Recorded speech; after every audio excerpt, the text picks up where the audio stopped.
Hi, and congratulations on your 2020 Nissan Qashqai SL.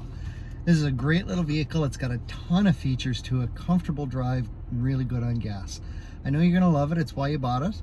So let's have a look back at all the features that you've got in this, because there's quite a few. On our infotainment screen here, we can see we've got a nice 7-inch touchscreen display, and you do have Apple CarPlay and Android Auto available with this. So with this, we've got 12 presets on our radio. We've got AM, FM, and satellite radio, which is free for the first 3 months. If I go into my source here, I can see I've also got CD, USB, Bluetooth auxiliary. Apple CarPlay and Android Auto will show up after they have been connected. So lots of options as far as your presets go. On satellite radio, instead of 12 presets, it is 18. We're going to go into our settings here. To set up your phone, just go into connections and then hit add new. On your phone, go into your settings, go into the Bluetooth settings, look for My Qashqai, and then tap on that, follow the directions to add it. Make sure that you hit allow or OK for each of the pop-ups. That's going to sync up your address book for you. If you have an Android phone, from there you're going to want to back out of the Bluetooth settings right to the main settings, go down to security settings, go into trusted devices or smart lock, whichever it shows, and then you're going to add a trusted device and you're going to add My Qashqai. And the reason for this is, if you don't do this, the moment that you start to drive and your phone locks on you, it's going to disconnect your phone from the screen here. So we're going to back out of this screen using the back button here. There is a physical back button over here as well. Now your clock can be adjusted right here. Now I've got it set for auto, which means I never have to worry about my clock, because it's going to work everything based on the navigation system that we're about to have a look at. If you wanted to adjust it manually, you can go in and do all of that here. And if we scroll down, we can see this doesn't really match up with where I'm at, but it really doesn't matter, because where it's set for auto and I'm in Atlantic, Canada, it's going to set that accordingly. On my navigation screen here, it's full screen. I can move this around just by touching on it. I'm going to hit the back button to get back to where I was. I can zoom in or out, but in order to set my destination, I can come in here, and if I know exactly where I'm going, I just want to hit street address. From there, I can punch in the house number and street. Otherwise, if it's somewhere out of area in the same province or state, simply hit the city button and start with that one. Otherwise, if it's in an entirely different province or state, we're going to start up here by hitting the province and change that first, and then work your way backwards with the city and then the street and house number. That way it's going to have an easier time trying to find what you want, and you're not going to get a pile of options show up. If you're only looking for something close by, just go to points of interest. Maybe you're looking for a coffee shop. So as soon as I hit that, it loads them up, starting with what's closest to me, and then works its way out. So everything here is really easy to use. When you start driving, these are all going to gray out. However, I'm going to show you in a few minutes. There's a button over here for our voice recognition that will allow you to set it while you're driving using the voice recognition. Our camera button, now I'm going to have a look at the backup camera first, and it's probably going to be beeping at me. Nope, okay, so not close enough to the vehicle behind me to beep. I've got my backup camera here. I also have a 360-degree round view monitor, utilizing the backup camera, a camera in the front grille, and camera under the 2 side mirrors. Over here, I've got my distance markers, green, yellow, and red hash marks, and as long as whatever stays above the red hash marks, you've got room to safely open your hatch. Now, if I move my wheel, I see I also have predictive lines to go with that, and they are extremely accurate when you're parking somewhere. Now, if I hit the camera button, I get a view down the passenger side of the vehicle. Now, if I have a curb beside me, I want to put this yellow line right on the curb, and then I'm 6 inches from the curb. Then we get just the wide view, and then we're back to normal.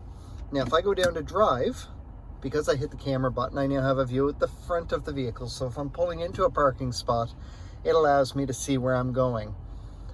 The beauty with that is this camera will stay on for 2 minutes or until I hit 10 kilometers an hour, then it's going to go out. Same thing, if I'm parking next to a curb, I can simply do this. These are also great features if you're parallel parking as well, and that will work when you're in park if you want to have a view around the vehicle. Down below here, I've got my dual climate control, so if a passenger wants their own temperature, all they have to do is simply turn the dial. Oh, sorry, we're going to set it to auto first. I'm going to turn the dial, and then I can set my own temperature however I want. Once my passenger hops out, I'm going to hit the dual button and everything goes back to the driver's setting. Now I've got it set on auto at the moment.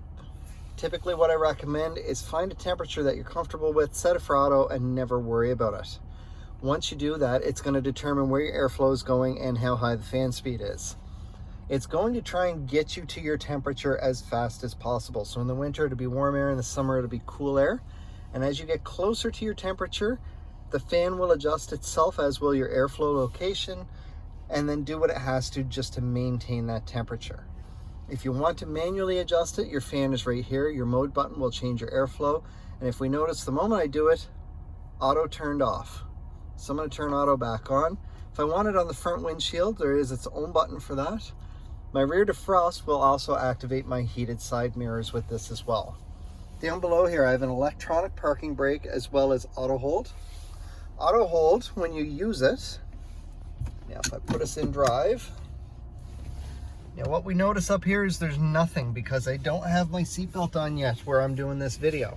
So I'm going to put my seatbelt on and you'll notice that the auto hold will show up. So there we have it in green. It only works when your seatbelt is on. Now, the moment I touch the gas, it turns white. I hold the brake for 2 seconds. We're back to green again. I can take my foot completely off of the brake. Auto hold is on. We are not going anywhere, even though we are in drive, which you can see down here. So I'm going to shift us back to park. Because auto hold had turned green when I shift to park, my electronic parking brake automatically came on. So we can see that right down here. We also see it where it's lit up red down here. In order to turn your electronic parking brake off, your foot needs to be on the brake, and I can push down on that and it turns off. I'll turn that back on. The other option that you have here is if you're in drive, simply touch the gas pedal and it releases the auto brake. So it gives you that option there. Now I've just switched to reverse. I can see my backup camera, auto holds on. I'll back up a little bit. Now because I didn't let it switch over to green, the parking brake did not come on this time. My heated seats are right down here as well. I've got a USB port. This is where you're going to plug in for Apple CarPlay and Android Auto, or you can plug a thumb drive full of music into there. I've got a 12-volt power port and an auxiliary port, and your USB port there will charge your phone as well. On my steering wheel, we've got a few buttons here. First one is to answer my phone or hang up a call.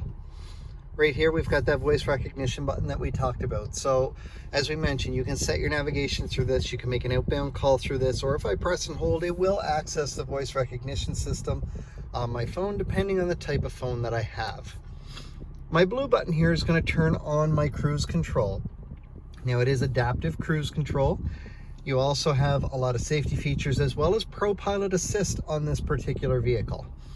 My blue button, as I watch up here, turns on my cruise and I see an awful lot of stuff show up at once. By doing this, what I've done is I've activated my cruise, I've activated lane departure intervention, I've activated ProPilot Assist. Now my ProPilot and my cruise are not yet set, so they're still not on yet, but they are active. The lane departure intervention is active, and that is indicated by the car with the circles around it up here. Now once the cruise is set, that will turn blue just like this here. With your cruise, your settings are right here. Now this is for the adaptive cruise, and we can see it's got a setting of 2 car lengths plus safe distance set when I turn it on. I can drop it down to 1 or put it back to 3 or 2. Just as an example, 1 car length plus safe distance at 100 kilometers an hour is approximately 2.5 car lengths worth of distance. Now if I don't want adaptive cruise, I'm going to turn this off, and now I'm going to press and hold this button instead of just pressing and releasing. And we see here this changed. So we've now got normal cruise. There's no more bars for my adaptive. None of the other stuff showed up. It's just regular cruise. You do need to be mindful of how close you get to the vehicle in front of you. So we'll put this back to where it was. We're going to review the left side of the steering wheel, but I am going to flip us back over a few screens for when we get up top here. I've got my volume button for the radio here. Now, there are two versions of the SL Qashqai. There's the SL and the SL Platinum. If you have the SL Platinum, your sound system is a Bose premium sound system. If you're not in the SL Platinum, it's still a good sound system. It's just not the Bose sound system. Down below here, these two buttons are for the presets on my radio. Now, if I look over, I am on preset 5, and I'm going to pay attention to my screen up here. Nothing happens on the screen, but I've gone to preset 6, 7, back to 6, back to 5. My OK button with the arrows around it here is for my driver assist display. So right away here, I see a trip odometer, and it's gone 23 kilometers in just shy of 56 minutes. My next screen over is our fuel economy, and it's running as high as it is because in almost an hour, 26 kilometers is not much. So we're going to reset this by pressing OK. I can either reset just the screen that I'm on, or I'm going to go down and press all. Now both are reset. This is a compass, so this is for my navigation screen. When there is no destination set, it looks like this, and the compass will move around depending on the direction you're facing. If you do set a destination in the navigation, this is going to go away. You're going to get an arrow that's going up to the right or left, whichever direction your next turn is. And then from there, it's also going to count down the distance until that turn on this screen. All the while, as you approach your turns, it is going to talk to you through the speaker system. The whole thing is designed so that you're not trying to look over at the navigation screen and you keep your eyes forward. This screen is for our radio info. Now from this screen, you have total control of everything to do with your audio. So we've already seen the volume buttons and the two buttons to go through our presets, which on this screen we can see. But from this screen, if I press the OK button, it's going to change the source of my audio from FM to satellite to Bluetooth, auxiliary, AM, and then back to FM. Now, if I have anything connected in the USB drive, whether it's a thumb drive or my phone, or if I've got a CD in or something connected, it will give me those options as well. As we talked about, this is for our adaptive cruise. It will show you the distance that is preset. The screen is related to all of your safety features, and there are quite a few. So you have automatic emergency braking with forward collision warning in the front of the vehicle. It's used with a radar that's in behind the Nissan emblem in the grille. With that, if the vehicle in front of you on the road slams on the brakes inside your Qashqai, it's going to beep at you. The gas pedal is going to push back against your foot a little bit. If you don't react fast enough, and by that I mean your foot going from the gas to the brake, and it does happen depending on speed and distance, then the beeping will get louder and faster, and if necessary, it will start to apply the brake for you. Your forward collision warning is that first stage of that where it beeps at you. So if you're driving down the road and the car up ahead of you is turning into a driveway or down a side road, you're doing, for example, 60 kilometers an hour, and they're doing 10 rounding that turn. As soon as your radar gets within range and now realizes you're closing that gap quickly, it will beep at you inside the Qashqai, and as soon as they round the turn, the beeping stops. You also have pedestrian detection, which is operated through a camera up and behind the rear view mirror. Your pedestrian detection works the exact same way as the automatic emergency braking, except much faster, and instead of starting to apply the brake, it will fully apply the brake. The reason for this is with the automatic emergency braking, or often referred to as AEB, your car in front of you that has slammed on the brakes still has some forward momentum. With the pedestrian detection, the person who has walked out in front of you does not have forward momentum, and we're looking to avoid giving them forward momentum. Both of these are designed to help avoid or minimize an impact. You also have lane departure warning, which is also operated by the camera up behind the rear view mirror. That'll work with these two lines here. If you start to drift on either side, whichever side you're drifting on, that line is going to be flashing green. Now, if you don't have this screen on, it will give you an indicator right up next to your temperature up here. The lane departure intervention, which is turned on because we turned on the cruise, if you're not pulling yourself back when you start to drift, it will help pull you back into your lane. All of this is mitigated by turning on the signal indicator, and that will avoid any of the lane departure stuff from happening at all. Your blind spot indicators are located on the inside of the vehicle. They are LED indicators. They will light up and stay lit up a dull orange as long as part of a vehicle is in your blind spot. Now, let's say, for example, our driver's side indicator is lit up, and while this is lit up, we signal to go left. Now my indicator is going to start flashing, and it is going to beep at me a couple times inside the Qashqai here. Yeah, if your radio's up too loud, you won't hear the beeping. This is just telling you need to have a look over your shoulder because there is something there in your blind spot. You're also equipped with rear cross traffic detection. So if you're backing out of a parking spot and there's anything coming at you from either direction within 2 car lengths, inside the vehicle, again, it will beep at you, and whichever side the movement is coming from, the blind spot indicator on that side of the vehicle will be flashing to say, hey, you've got something coming at you from this side of the vehicle, even though you might not be able to see it. Now with this, you also have rear sonar. As you're backing up and start to get close to something, it is going to start beeping. And you have rear emergency braking. So with the rear sonar, if your beeping gets to a point that it's gotten so fast it's into a steady tone, and you are still backing up, providing you are 15 kilometers an hour or less while you're backing up, inside the vehicle, about a foot away from whatever's behind you, it will apply the brakes fully to avoid hitting whatever's behind you. It'll hold the brakes for approximately 2 seconds, so you need to put your foot on the brake because after that the vehicle would release the brake and you would continue moving. So these are the safety features that come standard on this vehicle. Our next screen shows our tire pressure. So we have a tire pressure monitoring system. Once you start driving, it will show each tire individually and the exact pressure. From there, it is going to go ahead, and if you get a low tire, it pops up, tells you low tire pressure. It'll tell you which tire is low and what the exact pressure is.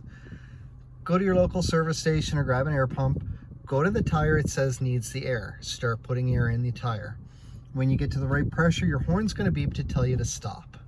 If for some reason you don't stop or you went to the wrong tire, you're going to hit an upper limit. That upper limit will cause the horn to beep 3 times in a row. If this happens, please stop putting air in the tire. However, do the same thing to the other 3 tires so that you've got same tire pressure in all 4 tires, and you get even tread wear across them.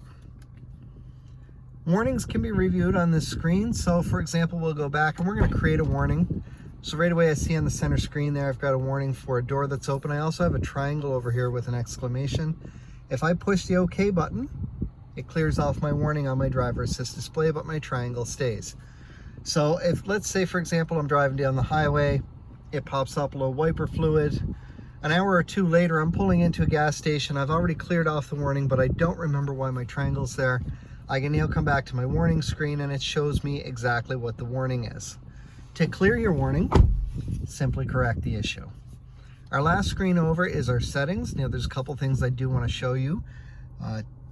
Under the vehicle settings, now by default, Nissan vehicles will automatically unlock your doors for you when you turn them off. So I typically change that. We're going to go down to locking, auto door unlock, and we're going to set it for shift to park. So you can see I've already got that set. I'm going to hit the back button.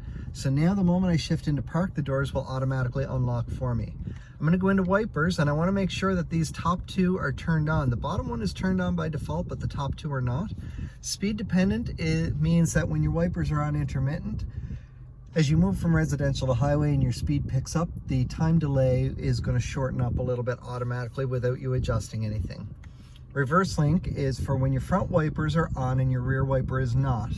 The moment you shift into park, it's still going to make a pass on that back window so that you can see out the back window for backing up. From there, we're going to back out 2 screens and go down to maintenance and into oil and filter. And we want to make sure that this is set for 8,000 kilometers, as your oil changes are every 6 months or 8,000 kilometers. If you're not driving enough to hit the 8,000 in 6 months, please be mindful of the time frame and set a date with the service department. Otherwise, when you come in here, once you've got this set and you hit 8,000 kilometers, it pops up and tells you maintenance and oil filter, and you're going to want to call to make an appointment to have them done at that point. Once they go ahead and do that, they're going to come into here and they're going to reset it. If for some reason they don't and they forget, just come in yourself, go down to reset, press OK, and that'll reset it so that it starts all over. Very, very easy to do. Now the only thing that we haven't talked about that we did say is on this is ProPilot Assist. Now right now I can see that it's turned on because of the steering wheel up here. I have a button that looks identical to that here. I can turn it off and it tells me steering assist off. I'm going to put it back on. When ProPilot is on, it uses that camera up behind the rear view mirror, and it's going to read the lines on either side of you the moment you set your cruise. And when it picks up both lines, you're going to hear a beep and everything's going to light up green, and you're going to get a green steering wheel here as well. At that point, you're going to feel the wheels starting to move a little bit in your hands. It is helping you stay in your lane. It's designed to keep you centered in your lane.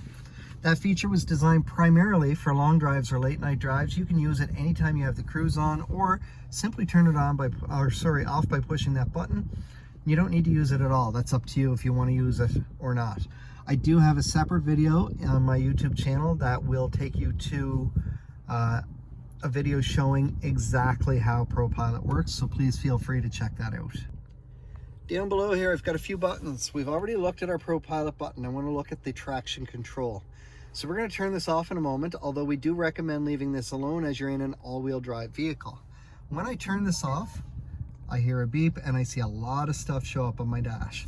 First thing is, it shows me my traction control is off. I had a currently unavailable here, and now I've got cars crashing. The back end of one over here and 2 cars crashing over here. I've just disabled all of my safety features by turning off my traction control. So we're going to turn that back on. All the safety features are back on. Down below here, I have a heated steering wheel, which is a beautiful feature for the winter. There's an all-wheel drive lock. So if I hit this, up here I see all-wheel drive lock.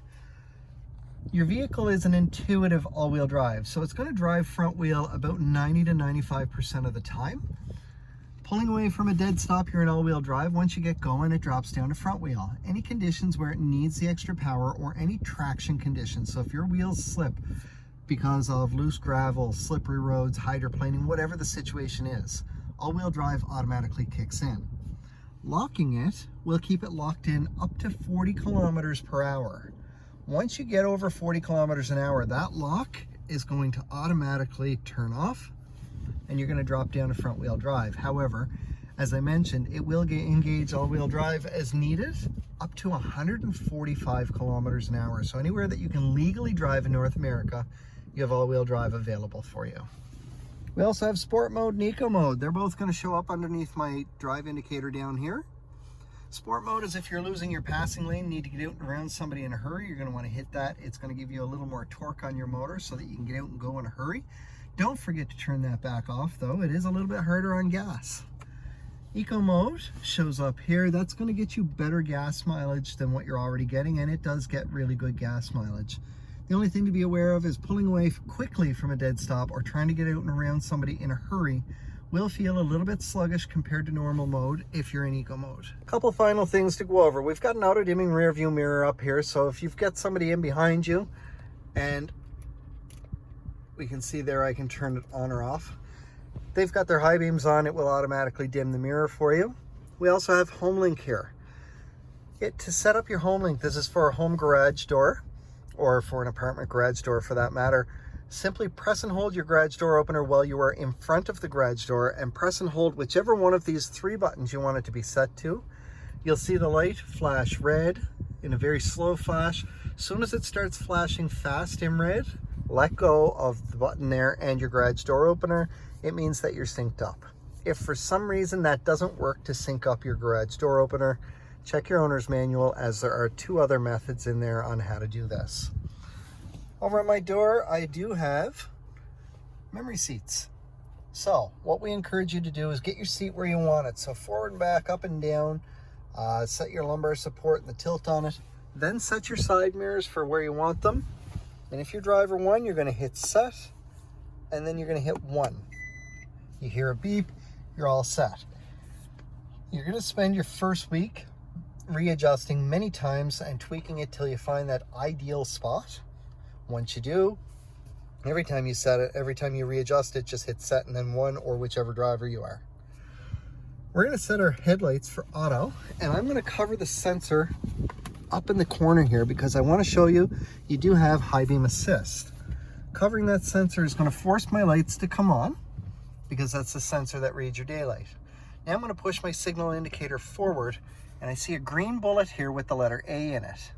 Now normally my high beams would have come on, and if I turn my headlights to just regular, we see that. With them on auto, we have high beam assist. Now that the sensor is covered up there, it's going to utilize our camera in the window there and it's trying to read for headlights or lights ahead of you. If it picks up headlights up ahead of you, whether they're coming at you or tail lights that are traveling the same direction as you, it's automatically going to turn the high beams off. The moment there's nothing in front of you, it will turn those high beams back on automatically. Now, if you're in a residential area, it's going to pick up the fact that it's brighter because of all the street lights, and it won't turn them on then either. The last thing that I want to go over is our key fob. So with the key fob, I have a panic button, or find my car in a parking lot, unlock, lock, and remote start. To work your remote start, you're going to hit the lock button and then hold the top button for 5 seconds. From there, it's going to remote start your vehicle from up to 200 feet away. When it does this, it will run for up to 10 minutes. If you don't get in and engage the vehicle within 10 minutes, it turns off. To engage it, you get in and do the exact same thing as you did to start it. Put your foot on the brake and press the start button. If for some reason you're running behind and you know that you're not going to make it out within the 10 minutes, simply hit the lock button and hold the top button again, and it will add an additional 10 minutes to the count from wherever you're at. So if you try and do this as soon as you've remote started, it's only going to run for 11 minutes. But if at 7 or 8 minutes, I know I'm going to be another 5 minutes, and I do it then, it will now run to the 17 or 18 minute mark. Now, because it's a key fob, there is a battery inside. When your battery starts getting low, it's going to pop up on my driver assist display screen and tell me either low key fob, or I'm going to try and start it and it's going to say incorrect key ID. Let the message go away, try again. If it still doesn't start, at that point, what you're going to do is you're going to take the Nissan emblem on the key fob, put it directly against the start button, and use that to push the start button while your foot's on the brake. Your vehicle will still start. You're going to want to go get a new key at that point, but if the key is so dead that you're locked out of your vehicle, on the back there's a little switch. If I push it over and lift up, I have a key for the driver's side door. From there I can get in and I can do exactly what we just talked about to start the vehicle by putting the emblem on the start button and use that to push it. To switch your battery yourself, get something flat and put it into one of these 2 recessed areas and give it a little twist. It will pop this open, at which point your battery is inside, and the number on your battery is the battery size. They're only about $6 or $7 when you buy at any big box store or grocery store.